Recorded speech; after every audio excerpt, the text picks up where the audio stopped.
আসসালামু আলাইকুম রহমতুল্লাহ বরকাত। বন্ধুরা, আমার লেখাপড়ার পাশাপাশি আমরা যেন যে কোনো ধরনের কর্ম টেকনিক কাজ শিখি। হতে পারে কম্পিউটার, হতে পারে মোবাইলের কাজ, হতে পারে ইলেকট্রিশিয়ান, বিভিন্ন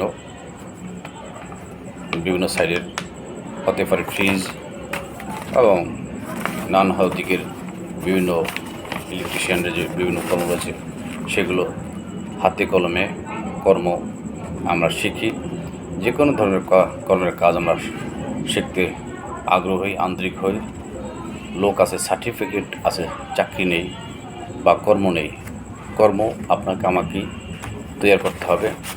সেই প্রতিষ্ঠানে, সেই ফার্মে যেন অন্য লোককে আমরা কাজকর্ম দিতে পারি, সেইভাবে আমরা নিজেকে তৈরি করি, পরিপাটি করি, সুন্দরভাবে সামনে এগিয়ে যাই। সংসার সমাজের সর্বক্ষেত্রে যেন আমার একটি অবদান থাকে, সেই লক্ষ্য নিয়ে আমরা যেন কাজ করতে পারি। লক্ষ্য, উদ্দেশ্য, এইম থাকলে আপনি ওয়ে পাবেন, পথ হবে, এবং সেখান থেকে গ্রোয়িং করে সামনে এগিয়ে যেতে সক্ষম হবেন। সকলে ভালো থাকুন, সুস্থ থাকুন। ধন্যবাদ।